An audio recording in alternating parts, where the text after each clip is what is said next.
Us. Let's go ahead and get started here. So first off, welcome to our June edition of our webinar series for the summer. I'm hoping all of you are enjoying your summer and keeping yourselves hydrated and cool.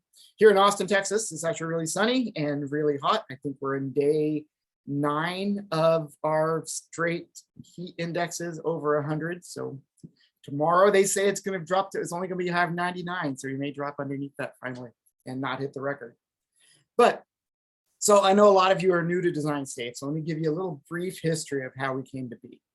So DesignSafe is a big umbrella of lots of different natural hazard researchers using one system with a cloud-based software to enhance and evolve their science.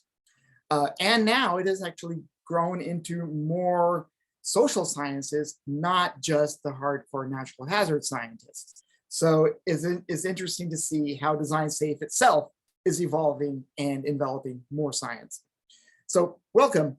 If you've never been on DesignSafe before, let me walk you through the idea of getting an account so you'd actually be able to use our speakers' data. So in DesignSafe, let me exit out of here. If you go to designsafe-ci.org or just go to Google DesignSafe, you'll come across this hit. Go to register at the top right corner, and that will take you to our registration setting. Type in all the information that's required. We do ask that you use for your primary email, either your research site, your university, or your institute affiliation instead of a Gmail or Yahoo. It makes life a lot easier on our side to get your account activated. Once you go in and fill everything out, you're going to ask what your natural hazard interests are and what your domain is, and then give us a little bit about what your interests are, just for us gathering some information and some metrics on our user base. And once you're all set, confirm you're not a robot, and then register your account. This is a 2-step process, by the way. You'll get one account saying, hey, thank you so much for signing up for an account, and it'll ask for an email confirmation. The second one will actually be activating your account. So look for both emails, and they will come from either DesignSafe Accounting or Attack Accounting. I work for the Texas Advanced Computing Center. We are essentially providing the back-end resources to DesignSafe. We have a 15,000 square foot data center full of about 30 different HPC systems, of which some of them are available to DesignSafe users for you all to do your research work in. If you need any help at all, feel free to click on help. And one of our help desk guys here at TAC will be more than happy to assist you. All right, so that is getting your DesignSafe account set up. Once you get in there, let me go ahead and log in real quick. The number one place you will be is this little place we call the workspace. In the workspace, there is your data, and there's also community data and project data. And all that is essentially where the heart of DesignSafe lays. Ooh, look at that. That was weird. Maybe. Oops, let's try this again one more time.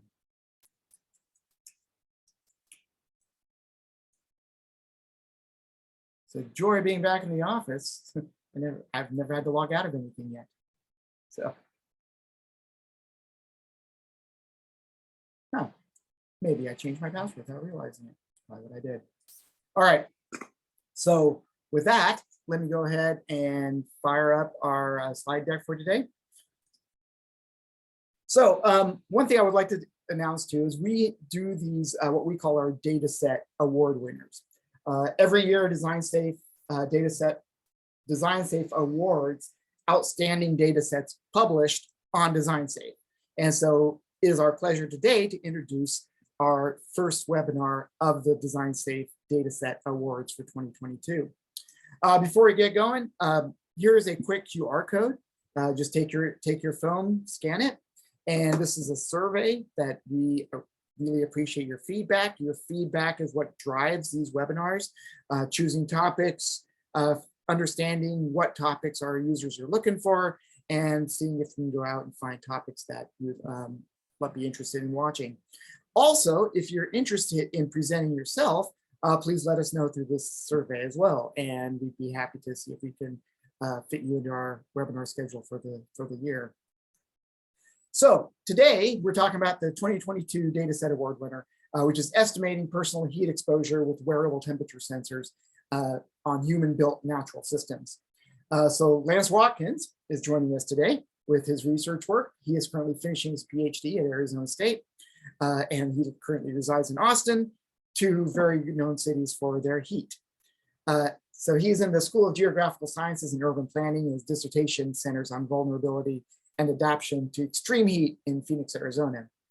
I also like to notice that you have your master's degree from Mississippi State. That's where I actually went to for my bachelor's degree before transferring out.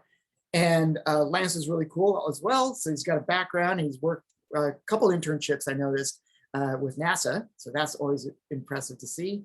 And his most recent academic publication was in the Journal of Applied Geography, titled Extreme Heat Vulnerability in Phoenix, Arizona's Comparison of All Hazard-Specific Indices with Household Experiences. And this webinar is going to introduce viewers to the current scientific understanding of exposure to extreme heat and highlight the importance of accounting for heat exposure in our assessments of vulnerability to extreme heat. He's also going to introduce viewers to the National Science Foundation funded 3-city heat and electrical failure adaptation study, which was a project that the personal heat exposure data was collected from. Finally, he's presenting the data set that they published through the DesignSafe titled Personal Heat Exposure. This is a public data set on DesignSafe. So with your DesignSafe account, you can actually go through and review his data set and use that for your own research. And of course, being able to refer to it and reference it in your paper. So with that, Lance, it's awesome for you to be here with us today. Thank you so much for your time.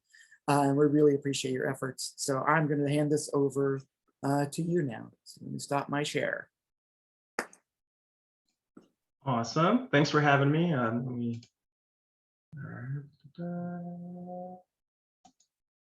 Okay. Can everybody see the slide deck there, the title slide? Yes, looks good, Lance. Thanks. Yeah, looks great. Thanks, Lance. Great. All right. Well, we'll just go ahead and dive right in. Thanks again for having me. I'm really excited to be here and give this talk on the data set that we published with DesignSafe, and that did win the award. So yeah, we'll go ahead and dive right in. There it is. Okay. All right, so this is just a quick kind of overview of what to expect from the webinar. We're going to start with just a little bit of background information on personal heat exposure, a little bit of background information on extreme heat as a hazard in of itself. Then we'll pivot and kind of talk a little bit more about the data set that was published, that 3-heat study that was mentioned. And then we'll wrap up with discussing kind of just briefly my experience with DesignSafe. This was the first time I've ever published a data set, and it was definitely made possible due to DesignSafe. So I definitely wanted to make sure I kind of highlighted that experience as well. All right, so just starting off from kind of a large scale, talking about some of the factors that influence extreme heat in general. There are a few big things we know with climate change. As the climate continues to warm, the impact on extreme heat is probably one of the kind of connections that we know is the strongest in terms of what we expect to see in terms of extreme heat moving forward. So for example, we expect to see an increase in the length of the kind of warm season of temperatures here in the US, and also an increase in the intensity and frequency of extreme heat events or discrete heat waves, as you might know them. In addition to climate effects, I also definitely need to mention the urban heat island effect, as it definitely contributes to extreme heat within urban environments. So the urban heat island effect is basically just this phenomena where, due to the urban form, land cover changes, the types of materials that are used within our cities, we tend to see that the kind of core areas of cities kind of hold and retain a lot of the heat through the day, and then at night re-radiate that heat out. And we particularly see a difference between the kind of urban core temperatures and those temperatures in the surrounding rural areas that aren't dominated with so much impervious types of materials. This figure over here comes from a paper from Brazil et al. In 2007, and it's just showing the mean June minimum air temperature produced from an interpolated surface of station data. And one of the things you can really see here is this is showing the Phoenix metropolitan area. And then right there in the middle is basically kind of the core of Phoenix. And we can definitely see that we have higher values in the core compared to the surrounding rural areas.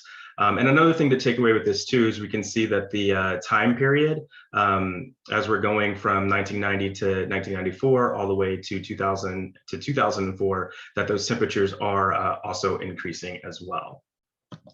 So what are the public health implications of extreme heat? You know, why are we focused on this particular hazard? Well, for one point, extreme temperatures in general, both hot and cold, are one of the leading weather-related causes of death in the US. Additionally, extreme heat can affect the body's ability to regulate temperature, which can result in things like heat cramps, heat exhaustion, and all the way to more severe conditions like heat stroke, hypothermia, and death. Additionally, extreme heat can also exacerbate chronic health conditions, things like cardiovascular disease, respiratory and cerebrovascular disease, as well as certain diabetes-related conditions. And this figure here, the data of which comes from the Arizona Department of Health Services, and this is just looking at heat-caused and heat-related deaths in Arizona from 2011 to 2021, and just really underscores the kind of urgency and importance of tackling this issue as it pertains to public health. We've definitely seen some variation from year to year, but a general increase in the number of heat-caused and heat-related deaths. So now we're going to talk a little bit more about what is personal heat exposure, how does it differ from just our kind of standard approaches of estimating ambient air temperature. So when we talk about personal heat exposure, here's a definition that comes from Curris et al., which was a really great review paper of the kind of literature on personal heat exposure. And one of the big takeaways here is that when we think about personal heat exposure, we're really talking about that realized contact between human and indoor and outdoor environments. So we're talking about people, the environment and thermal environment that people are most immediately interacting with as they go about their day. And this is different from just the kind of ambient temperature that we might record from certain weather stations. It's really this connection of not just estimating and understanding what the temperature is, but also the temperature in which people are actually interacting with. So why is personal heat exposure important? What are some things that this can, the importance of this particular topic? So for one, many epidemiological studies on heat and public health, or where you're trying to say estimate the relative risk of, say, a heat-related health outcome based on temperature, tend to use temperature data sets that are really just come from either station data, or sometimes they might come from modeled or scaled down climate data, but it's data that's fixed in a particular location and doesn't really consider necessarily where people are relative to where that data is being collected. And so one of the issues that this kind of produces is a disconnect between the temperature that we get estimated from our weather stations and what people are actually experiencing. And in fact, over the past, I'd say maybe 8 to 5 years, we've seen a lot of studies that try to look at this relationship between outdoor temperature and personal heat exposure, and really kind of point to this idea that these fixed point weather stations are really not super useful for approximating personal exposure, which then kind of indicates the importance of collecting this personal heat exposure data directly, or estimating it in a more direct way, which we'll talk more about in a second. Also, getting a better understanding of personal heat exposure can also help us better understand the pathways that lead to certain health-related outcomes. Like I said, from a lot of the epidemiological research, we know that there's this association, but we're still really trying to kind of more broadly understand what are the key factors that lead to some of these more severe outcomes, and really understanding that will allow us to better understand how we can implement certain interventions or adaptations that might reduce that overall exposure and risk. So on that point, personal heat exposure can be useful for citing certain changes to the outdoor environment. A lot of the talk in terms of reducing or addressing the issues of urban heat. One such adaptation that's often looked at is increasing tree canopy cover. When we're thinking about tree canopy cover, there's a couple of benefits there. One, it can provide, in some ways, can provide a slightly cooler environment by providing shade. This is especially true in some of the more arid locations like Phoenix, Arizona, where our data was collected, where shade can really have a big impact in how people are actually feeling in terms of their thermal comfort and their overall personal exposure. But in addition to that, we need to be thinking beyond just the outdoor environment.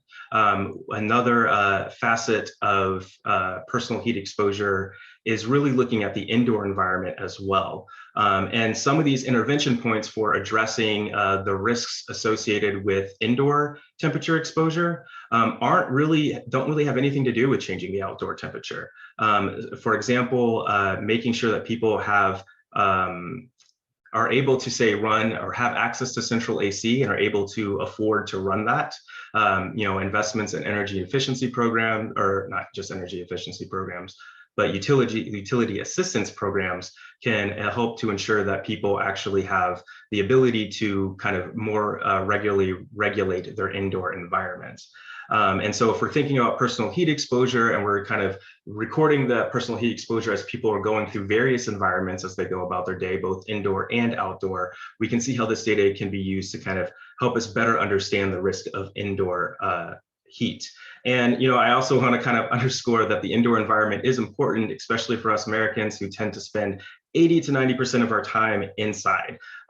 So it's certainly an environment that we need to consider when we're talking about the overall risk of extreme heat.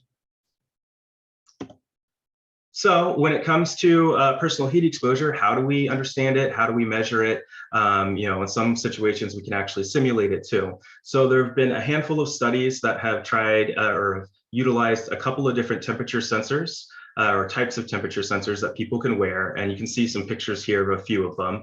One such one is the iButton temperature and humidity sensor. And this is one that we actually utilized for the data that was published to DesignSafe. So I'll talk a little bit more about that later. But there are also a few other alternatives as well, some of which are the Kestrel drop, which this reference, I don't know how many people might catch it, but I always say that the Kestrel drop is like the size of a Tamagotchi, or just kind of like a little device, and you could easily kind of wear that over your clothes.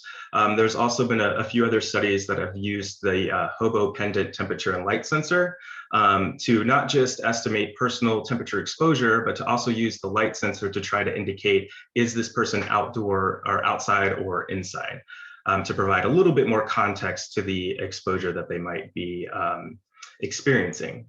In addition to the personal temperature sensors, and these are just kind of a handful of them, I do know of some other temperature sensors in terms of technology that's being developed where it's really kind of seamless. You can kind of a malleable sensor that you could put on your skin, for example. So this development of temperature sensors just continues to kind of increase as time goes by. But in terms of simulation, you can also simulate some of personal exposure in a variety of ways. These simulation approaches tend to try to bring together information on human movement and or activity combined with existing data sets for temperature to get, again, a better understanding of what is the heat exposure that people might actually be exposed to.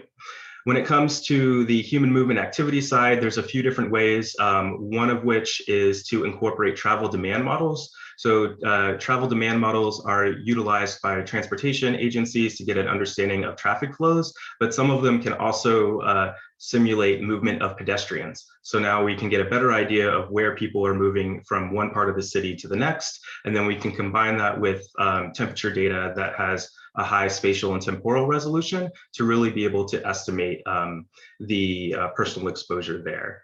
And then another source for human movement and activity are things like time activity diaries, which I'll talk a little bit more about But those don't necessarily have the kind of GPS location information, but they do provide a lot of great context in terms of what general environments are the people in, how are they feeling about the temperatures that they're experiencing. You can get a lot of context from that type of data as well, in addition to the type of cooling mechanisms that they might actually have available to them. And then when we think about the simulation side on terms of temperature, there's a couple of examples that come to mind. Certainly certain climate models can be downscaled and incorporated, but also some work from a colleague, Dr. Ariane Medel, and her colleagues have really been kind of leading the way in modeling mean radiant temperature at a very fine spatial and temporal scale.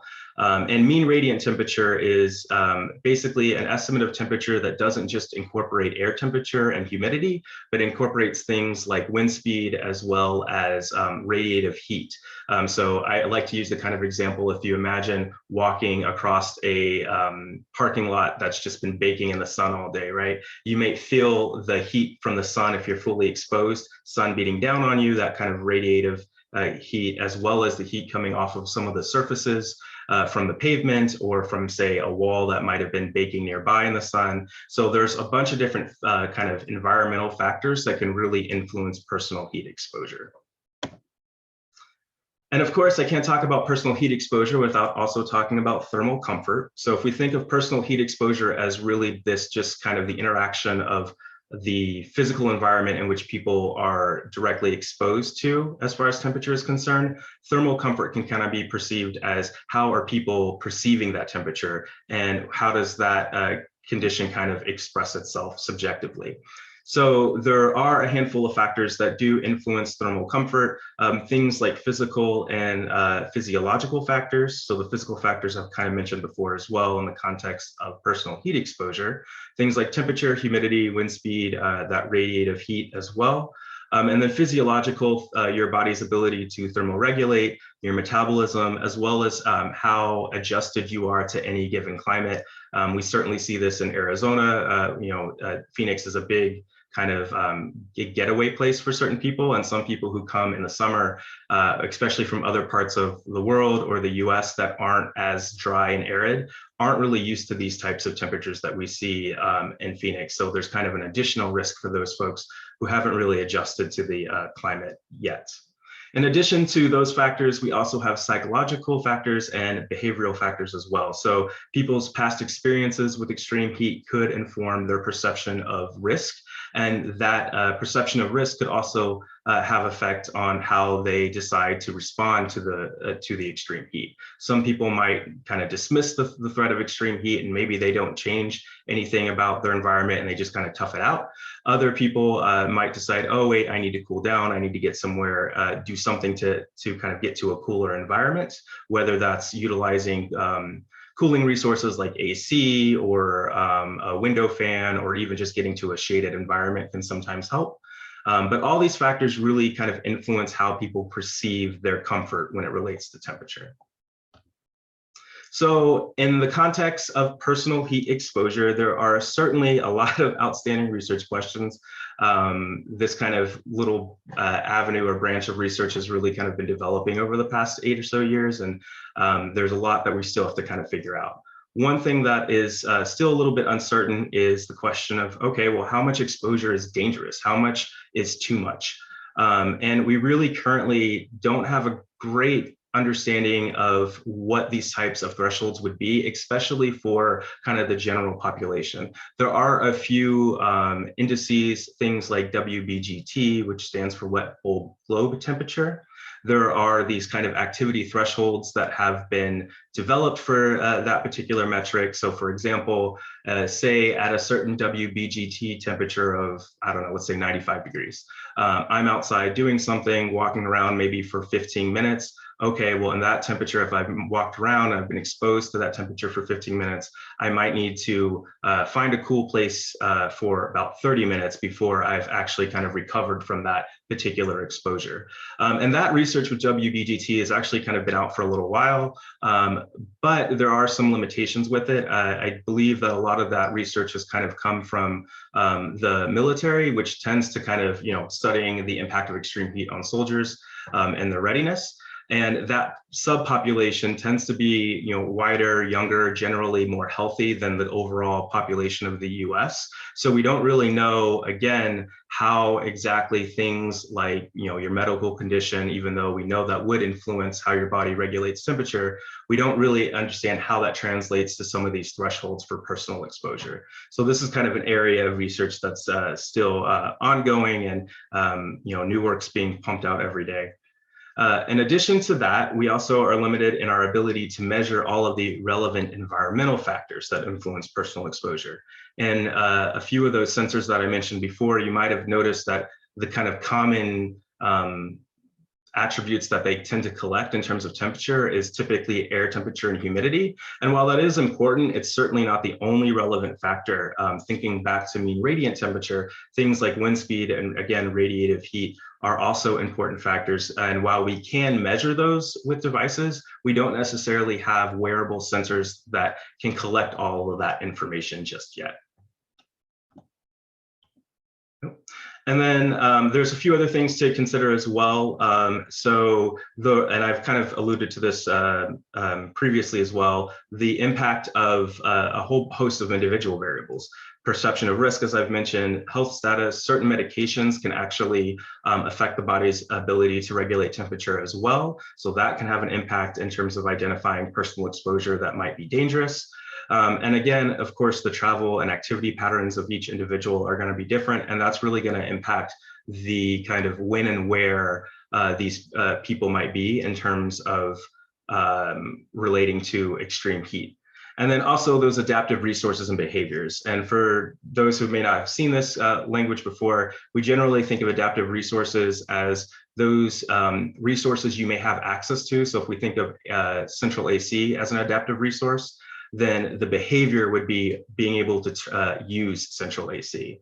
And in Phoenix in general, there have been some prior studies that have shown that certain people, that just because you have central AC doesn't necessarily always mean that you can use it.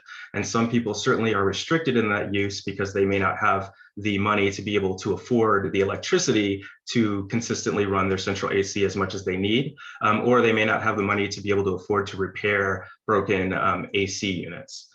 And then, of course, I would be a little remiss not to talk about, at least briefly, social vulnerability and its relationship to personal heat exposure. A lot of my research kind of focuses on vulnerability to extreme heat, which has really kind of been developed out of the broader work that Susan Cutter and her colleagues have done on social vulnerability indices.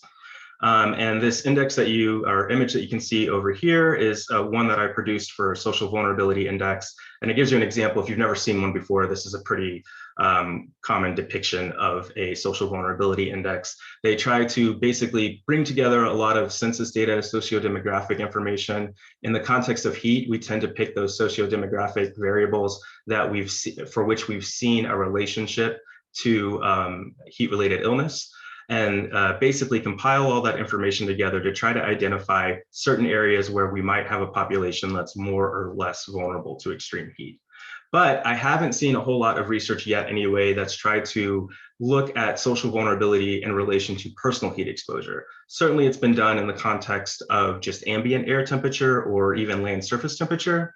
But I haven't really seen a whole lot done with personal heat exposure. And I think that there might be a lot of kind of methodological issues to kind of resolve here, because if some of your personal heat exposure data also say has GPS data, I know that I don't just experience my whole life in the one census tract that I reside in, right? While I'm moving kind of all throughout the city in terms of identifying that relevant geographic context that then might inform the kind of personal heat exposure that I might actually experience. So I think resolving some of these issues in terms of the indices tend to only kind of be produced at these census tract block group level scale compared to a personal heat exposure, which is really kind of moving in and through all of these different polygons. So I think these are some areas for which we're hopeful to see continued research in. And yeah, that kind of gives you a brief understanding of the overall literature on personal heat exposure. So now I'm going to pivot and talk more about the data.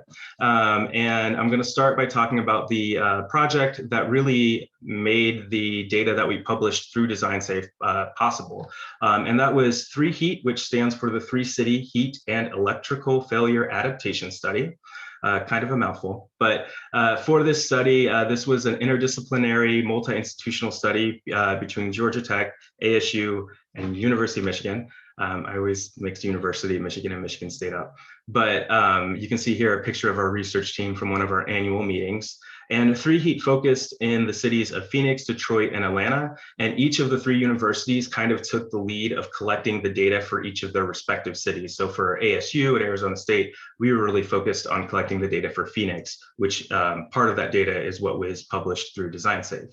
So the overall kind of objective of 3HEAT was to really investigate the social, environmental, and technological adaptations that can affect health outcomes due to an independent or coupled heat and power failure event. So we were really driven by this idea of what would happen if we were in a scenario where there was, say, maybe a citywide power outage and a concurrent heat wave. Can we model the resulting expected health outcomes of that type of event? And this project really incorporated a whole host of data, ranging from scaled down climate model data to building model data, so modeling how the buildings respond to kind of outdoor temperatures that would then in turn inform to a degree the indoor temperature, as well as the field work that we did in which we collected the personal exposure data, as well as some other temperature measurements for the outdoor and indoor environments. And then there was also a whole more social side of this project where we were doing semi-structured interviews to try to get an understanding of how people would respond to that type of event. And another colleague, Liza Kurtz, was also interested in understanding how the different cities might respond to that type of event. So this really was a huge effort, and a lot of the research from this project is still kind of being produced currently. So now, again, talking about Phoenix, we're just narrowing, getting closer and closer to the data that was published with DesignSafe.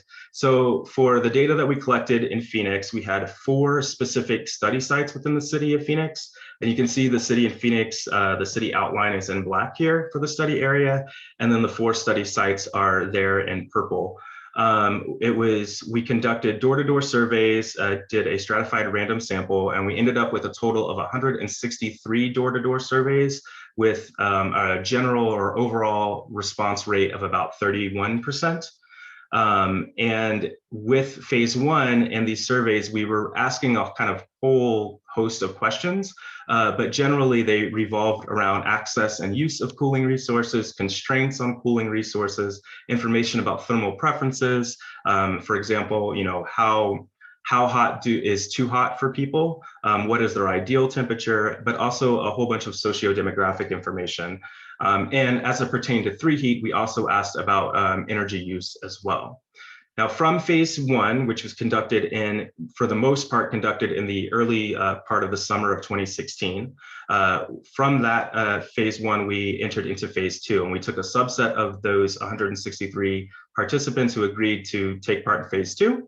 And with phase 2, we were really focused on monitoring both the indoor, the outdoor environment for the homes that our participants reside in, as well as the personal temperature exposure. And a lot of that data, actually all that data, was collected between August 21st and September 19th. So this tends to be a little later in the heat season for Phoenix, when we start to still see really, really high temperatures. So I'm just going to talk here for phase 2 about the data that was published into DesignSafe. And we had 2 kind of main components with this data. The first data set was our iButton data. So these were the actual temperature measurements that were recorded for each of our participants. And you can see there, hygrocon, temperature, and humidity iButtons were used, the model and the accuracy there. The picture below is kind of a picture of the iButton in a key fob. So it gives you a little bit of a sense of the scale. It's about the size of, I would say, a nickel, or maybe like a watch battery, something like that. A little thicker than a nickel though. And we had these connected to key fobs, and we asked our participants to wear the iButtons. We made sure that they knew to wear them over their clothing, because we didn't want if they wore it, underneath their shirt, those temperature measurements really wouldn't necessarily be reflective of the ambient temperature they were directly interacting with. So we wanted to make sure they were wearing them on the outside of their clothing. And then these sensors continuously took measurements every 5 minutes. And so we ended up at the end of the day with about a total of about 2,000 individual observations. So there's definitely some depth to this data set. And you can see here in this graph an example of kind of what one of those profiles of the personal heat exposure looked like for one of our participants. And you can kind of start to think about, oh, how can we explore this data? One such way is really to kind of explore these patterns that we see. We can see here in this particular example that Saturday and Sunday, this individual was able to be in a much more moderated environment in terms of their air temperature. But as soon as the weekday hit, we definitely saw a much bigger range in temperature that they actually experienced. So, we can kind of think about this, taking these different profiles and maybe doing like a cluster analysis or something like that to try to identify, are there certain kind of archetypes or common patterns that emerge? And then we can see, how does that relate to socio-demographics? For example, communities that tend to have maybe less available adaptive resources, are they experiencing higher temperatures, a higher range in temperatures? There's a whole kind of host of questions that I think can be asked through just even looking at just the iButton data alone. But the iButton data is not the only data set. The other part of this data was the time activity diaries. So this is this is where our information about the kind of location, the context as it relates to how they were moving about, what cooling methods they were using, and how they felt about their temperature comes from. So there were a host of things that were collected. In this example, this is actually an example of the time activity diary that we handed to our participants. So when we got them set up with their sensors, we met with them directly. This was pre-COVID, so we were able to actually go to our participants' homes and talk to them face to face. And we really just kind of explained how to fill out these time activity diaries. And you can see here below that there are basically each row, you'll list the time of day, and you can do that where you maybe every row is an hour, or if a participant is like, well, I know I was home, I know I'm from 5 a.m. to 6:29 a.m. I'm in my home. So, that would be the time that they would mark, and then they would indicate their location. And also I will say with the location per row, you can only indicate one location per row. However, with the remaining variables, you can actually select more than one. So for activity level, this is ranging from 1 to 4, where 1 is just sitting down or lying down, and 4 would be really heavy exertion. And the respondents were able to select whichever activity level they felt was most appropriate. And then we also asked them to kind of indicate what were some of the cooling methods that they were utilizing, depending on if they were indoor, things like air conditioning, evaporative swamp coolers, which most residents in Phoenix have access to, have central AC, but some of the kind of older homes still utilize evaporative swamp coolers, which are effective in arid environments, but as soon as the humidity kicks up, they become less effective. And then the outdoor cooling methods, going into the shade, finding a mister or a sprinkler, swimming, things like this. And then thermal sensation was also estimated as well. So this was ranked from -4 to 4, where the negative numbers indicate a varying degree of feeling cold, and the positive numbers indicate the degree to which the individual would feel maybe slightly warm to hot, with 0 representing the neutral. And then we also had a few columns that are useful as well.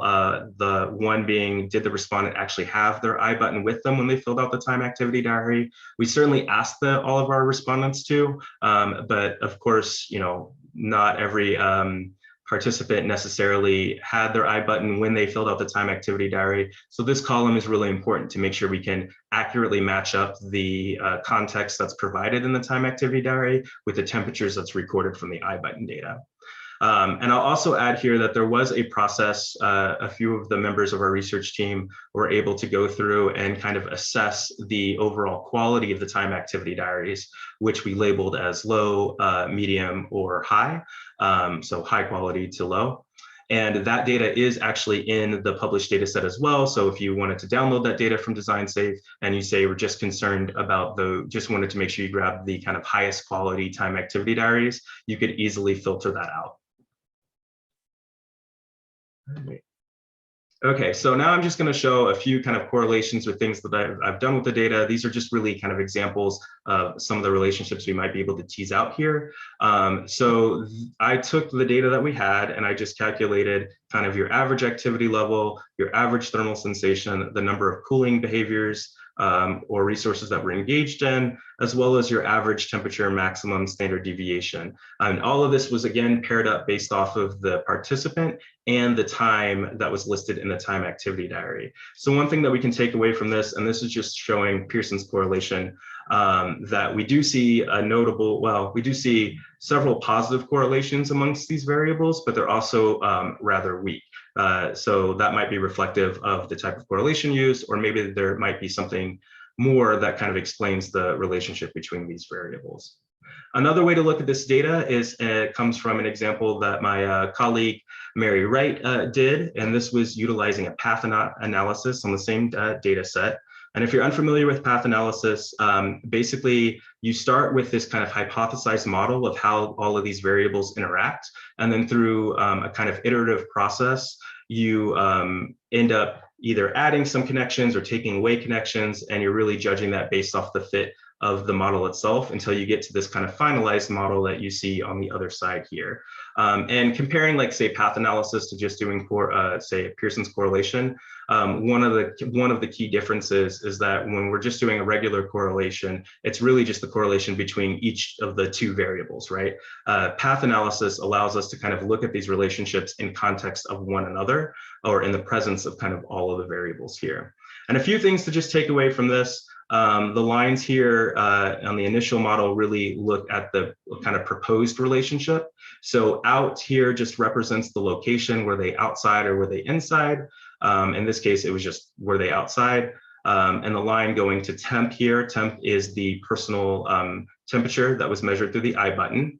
AL represents your activity level, and then TS is the thermal sensation. So we can see that Mary had a couple of different theorized connections here.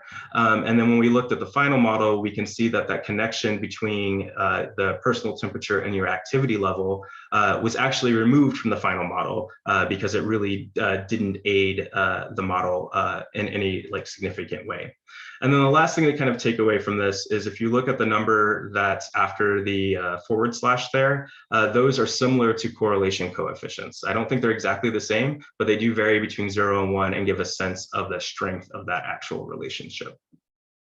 So that's just an example of kind of the path analysis or the different ways you could potentially utilize this data. And as I mentioned before, even just doing maybe a cluster analysis on the profiles of the iButton data could be useful in maybe identifying some common archetypes or themes of patterns that emerge from the data as well.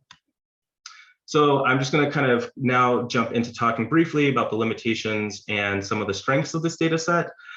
So some of the limitations, participant engagement, when you're working with people, I initially kind of came into this research from the experience of more physical sciences, meteorology, kind of climatology. And once I started working with people, I will never complain about going out and putting a sensor in the ground again, because once you put the sensor there, it's probably always going to record the data and, unless something happens. But when you work with people, it's always a little bit more complicated. But I love that nuance in terms of engaging with different participants. But as far as limitations for this data, and I kind of alluded to this before, the participants would fill out the time activity diaries with kind of a varying degree of diligence and detail. Some people, for each line, it was an hour, and they were very kind of consistent on that through the period in which they were recording their time activity diaries, and others would be a little bit more loose. They would just kind of use larger periods of time to record their time activity diaries. Another limitation happens to come with the spatial information. So we do have the spatial information, as I showed in the time activity diary, that provides vital context, but we did not have any kind of GPS information. If we had GPS data, we could better approximate where people were in relation to the temperatures that they were actually experiencing. And I know that there are some studies, we had talked about it within the 3Heat project. For example, we had ideas of either getting GPS sensors to allow our participants to wear. We had talked about ideas of maybe utilizing smartphones, but ultimately we really decided to kind of lean away from that, in part because we wanted to make sure that the participants were engaged. We wanted to make sure that their concerns about kind of privacy of the data were addressed, and we didn't really want the addition of GPS to kind of be a turnoff to participant engagement.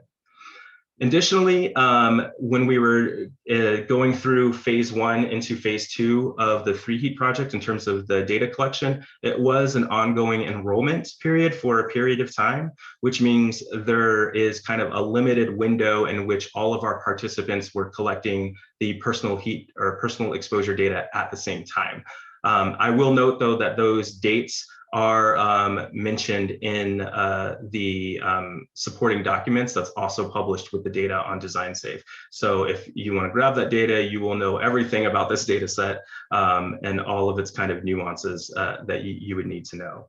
And then the other kind of issue is, at the time, the iButtons were really the more affordable approach. We hadn't yet really seen the Kestrel drops, which are probably more kind of the closer comparison to the iButtons. But the iButtons themselves did have very limited storage space. Since we were collecting data every 5 minutes, we basically had to go back to our participants after every couple of weeks to physically pull the data from the device, restart the device, and hand it back to them. And so that, just creates another kind of point of having to get out and contact the participants and make sure that we are able to get that data as well. If we had used the Kestrel drops, for example, which later on with some other projects we've used the Kestrel drops, they are able to hold a lot more information, and it's a little bit easier to pull the data from them as well. So strengths associated with the data set. For one, now that this is published through DesignSafe, it's one of the few published data sets on personal heat exposure that are out there. IET in this case stands for individual experience temperature. It's kind of just another way to say personal heat exposure. But having that information about thermal comfort, the activity levels, and the location information is really provides a lot of depth to this data set and some nuance that really makes it stand out amongst a few others. Also, this data set's pretty easy to work with, although it contains a kind of good richness of data in terms of the temperature data. It is a pretty small data set. There's 2 CSV files. You can easily download them from DesignSafe and work with them on your local machine. You don't necessarily need to parse the data through some external server that you would have to do if you were working with much larger data. So that's great in terms of accessibility. And then speaking of accessibility, I definitely have to say thanks to the DesignSafe infrastructure. They made it, I'll talk a little bit more about this, about my experience with DesignSafe in the next couple of slides, but they really made it very easy to publish the data set and get it out there. Also, in terms of potential uses for this data set, from the perspective of other researchers, I think that this data set could be utilized in future meta-analyses.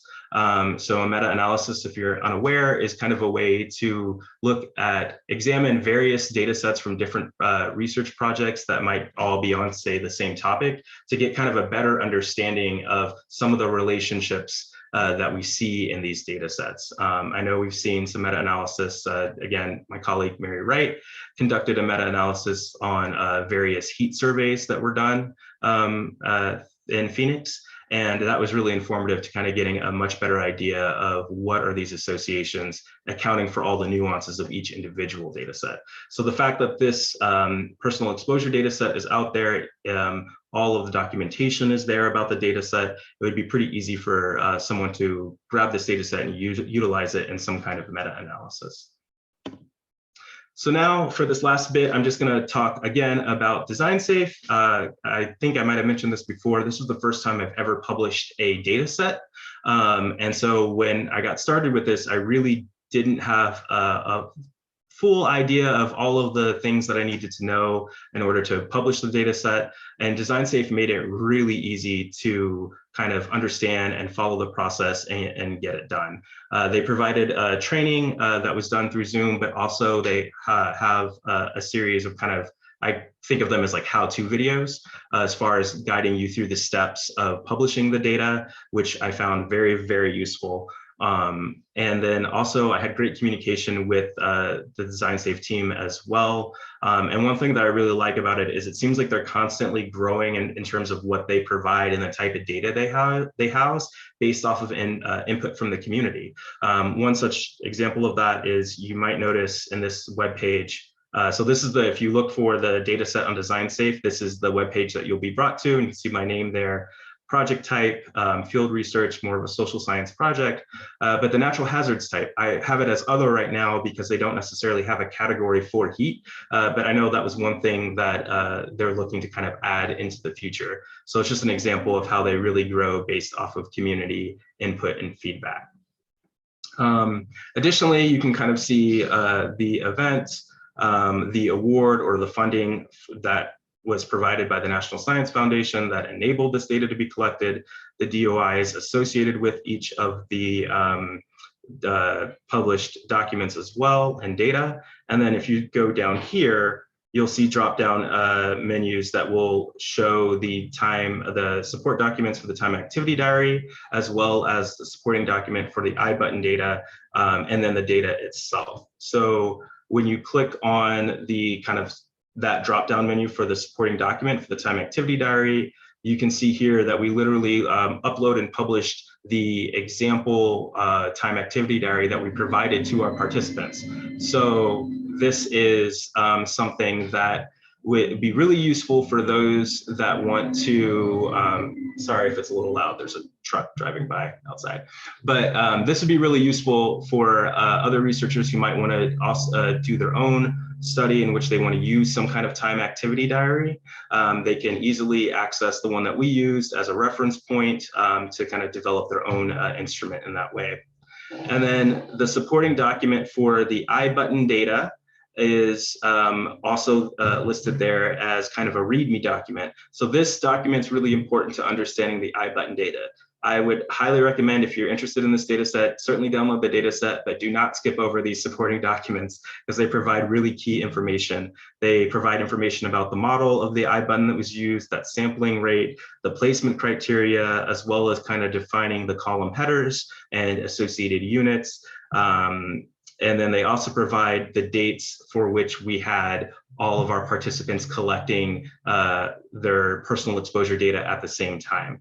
I'm kind of a stickler for downloading data with no README or supporting document, and then you're just like left to wonder what columns mean and units are. So I love that I was able to also publish this kind of supporting document as well. And then the final bit here is this is where you'll actually download the data. So if you click on the drop-down area for mission, and it's just kind of titled Hygrocon temperature, humidity, iButton, time activity diary wave 1. And then there's additional drop-downs where you can actually then pull the data itself. And so this just gives a brief overview of the data again. And one of the things that I like with DesignSafe and the way that this is set up, we currently don't have plans to kind of follow up with these participants, but say we wanted to go back and collect additional personal exposure data, and we wanted to publish that too, we could actually add that as a second wave and be able to kind of publish it all within this same structure here. So that was something that I found really interesting and useful. And I definitely think I'll be using DesignSafe again for future projects. It just seems like a great way to get the data out there. So yeah, with that, I just want to go ahead and acknowledge everyone that made all of this possible. Certainly the Natural Hazards Center Weather Ready Research Award Program, NOAA, Converge, and DesignSafe training, as well as the National Science Foundation for the funding for 3 heats, and then all of our researchers that participated in the 3 heat project as well. I've added my contact information down there. That's my email. So if you guys have any questions that don't get addressed in this particular form, feel free to reach out to me and I'd love to chat more. Thanks so much. Wonderful. Thanks a lot, Lance. That was a great presentation. Hi, everybody. I'm Scott Brandenburg, a professor at UCLA and one of the co-PIs of DesignSafe. And I just want to congratulate you again, Lance, on winning this award. I think that your slides there at the end showed very well why you won. It's a very well organized data set with a lot of interesting and useful information. So if anyone has questions, feel free to type them into the Q&A at the bottom. You'll see that there's a chat button and a Q&A button. If you use the Q&A, I'll moderate questions. Maybe as those come in, I do have a question for you. You mentioned that the I button limitation was that it had limited storage and you had to kind of go visit the participants to download data from the device. And I was just wondering if there are any options for having devices that communicate, through an app or something like that, where it could beam data into the cloud and, you don't have to go and visit people to download it. Yeah, that was certainly something that we were curious about as we were kind of like figuring out, the logistics of getting all of this going. I don't know of ones that will necessarily directly allow you to, as far as personal exposure temperature sensors go, that allow you to kind of directly just kind of upload that data to the cloud. But the Kestrel drops that I mentioned, they do have an app associated with them that I think utilizes Bluetooth to be able to pull the data. So you kind of have to be close, but it's not, there's not like an actual cord that needs to necessarily be connected. And that certainly would make it a little bit easier, because with the iButtons, we had to have like a computer or a laptop and really pull the data from there with kind of a hard connection. So something like the Kestrel drop would be an improvement on that. Thinking of sensors outside of just wearable sensors, I know that there are some sensors. TempStick is an indoor, is a temperature sensor that's utilized for kind of monitoring indoor temperature environments. And they actually, that connects to your Wi-Fi network to actually upload the data to kind of a housed, I guess for lack of a better word, cloud that they have, where then you or the participant can actually like view their data live, and it has a few metrics there. So there are some options in terms of sensors for, that you can place, but I haven't seen anything yet for wearable sensors. All right, great. So we do have a question here from Michelle Sullivan. Could something like a Fitbit be used in some way to gather data? I think that's a great question. I had a similar question too, because a lot of us wear these things that keep track of our health metrics in some way. So yes, so that's a great question. As far as like things like the smartwatches and Fitbits and that go, I'm not too sure. I'm not sure how reliable those devices are in terms of the even the information that you're getting back from them. As far as, understanding, like it could provide some additional information in terms of how heart rate and things like that might be relevant, but I'm not too familiar. I'm not too sure about the accuracy of those devices for something like a scientific publication. I will also mention, though, that there's kind of a whole other avenue of research in terms of like movement research that's trying to utilize things like smartwatches or I forget the name of the app, but utilizing things like that to be able to track like GPS. So for people who are, say, biking through an environment, there's tons of apps out there where you can then see your path that you took, right? And that's not necessarily going to give you information on temperature, but it could provide some relevant spatial information that could be potentially paired with a temperature sensor to kind of better approximate personal exposure. And I know we've seen that there are kind of various research studies that explore the use of that type of technology for just even understanding human movement. So that's kind of an area of research that could inform this one.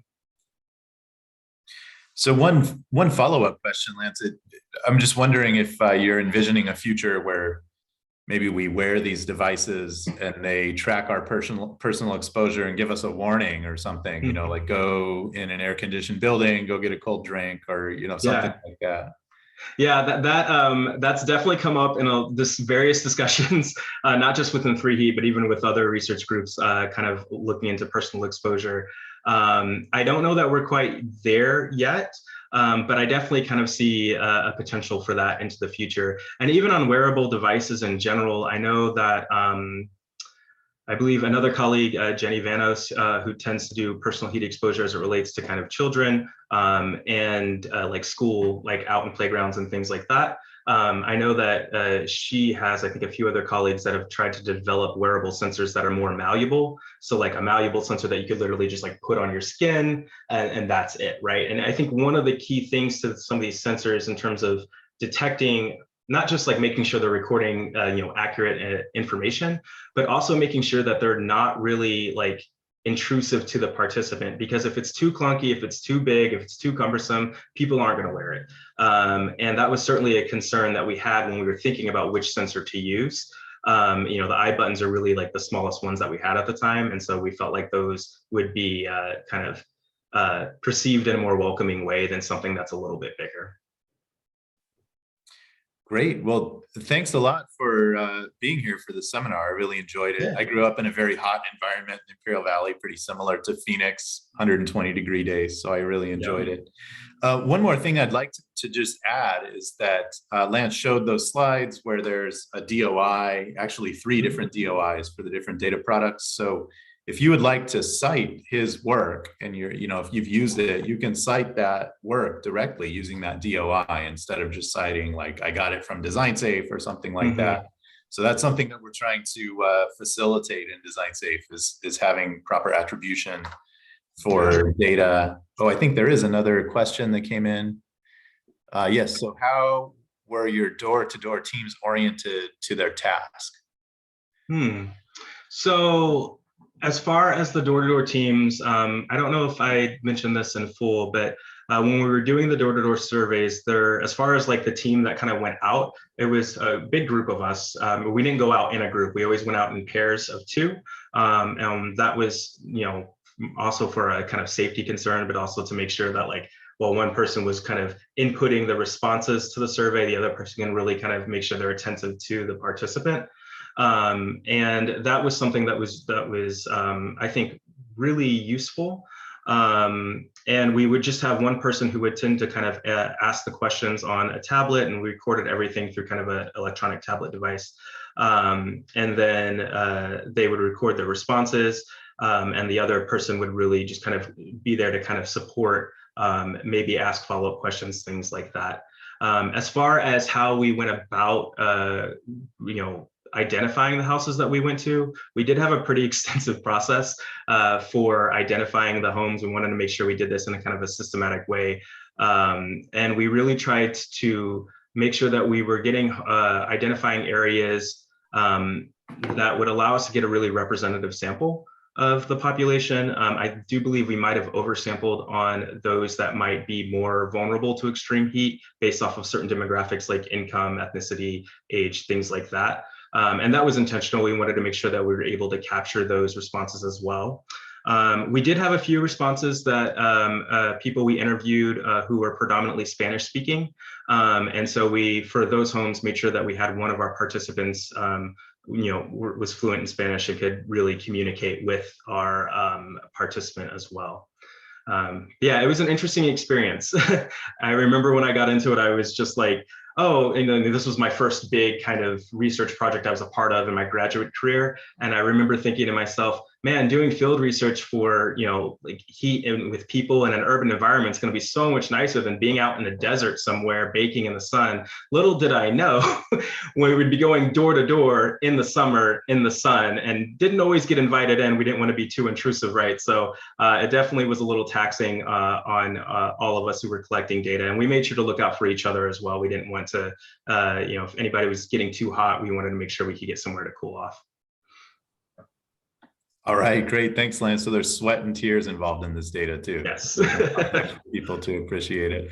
So this webinar will be posted to our DesignSafe YouTube channel within the next few weeks. And I'll turn it over to Charlie to wrap up. Yeah, one quick thing is if you are looking for Lance's data set where he asked you to go, so Workspace, after you log in, I was able to fix that situation, Data Depot, and if you go to Publish Datasets, you'll be able to do a search on, say, personal heat. and you will see Lance's data set. In fact, it is right here, personal heat exposure, and exactly what he asked, where you click on to get the data set and where you click on to get the documents involved. So, all right, so once again, as Scott said, our YouTube channel is where all of our training videos and webinars are archived. You can also hit that from DesignSafe CI Learning Center training, and that'll get you there as well. We do want your feedback, so please scan this with your phone, answer a few questions, and give us some information on how this webinar was pertinent to you, what future webinars you'd like to see, and we'll take that information and deliver it to you. So once again, thanks so much, Lance, for joining us today. Really appreciate your time. Very, very cool data set, and congratulations again on being one of our data set winners for 2022. Thanks so much. All right, and with that, thank you so much for joining us, and we will see you all next time. Really appreciate everybody's time. Thank you. All right. Thanks, everyone. Have a great one.